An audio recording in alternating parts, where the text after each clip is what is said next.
Shakib Musman. Thank you, Mr. Deputy President. In this, my final adjournment speech, I take great pride in speaking on justice for the Palestinian people.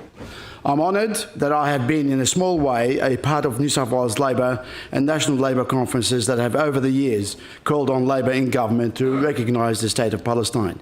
The most recent unanimous reaffirmation of Labor's support was at the 2021 National Conference that enshrined it in the party's policy platform. The motion called for a federal Labor government to recognise Palestine as a state and to support Security Council Resolutions 1397. I look forward to a further reaffirmation of this position passing at our upcoming New South Wales Labor Conference next month, and for the Albanese Labor government to make good on Labor's promise to the Arab Australian community sooner rather than later. Since the partition of Palestine in 1948, many in Labor have supported the recognition of Palestine, established on the principle of a permanent two-state solution based on the 1967 borders, as the realisation of the inalienable right of the Palestinian people. Australia's 1948 historic position was put by then Foreign Minister Dr. H.V. Evatt as chair of the UN Special Committee on Palestine, who authorised the partition of Palestine into two states. It was upon that basis of this decision that the State of Israel was created. Whitlam's 72 policy in Palestine was even-handed. It built upon Doc Evatt's 48 two-state solution.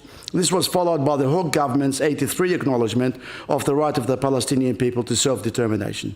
Soon after, the Keating government's continued support for the basic principle of a two-state solution, a position re-endorsed by the Rudd and Gillard Labor governments. However, it was with the Rudd and Gillard government that Labor in government began to take that extra step in balancing Labor's positive position vis-à-vis Palestine, specifically under the Carr Foreign Ministry.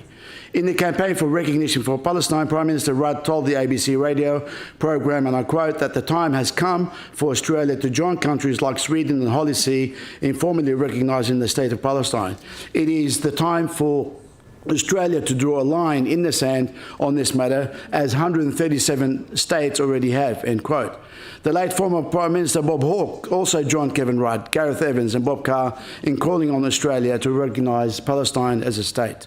In 2017 Financial Review opinion piece, Hawke called on the Australian government to recognise the State of Palestine, and I quote, "Australia was there at the very beginning," he said.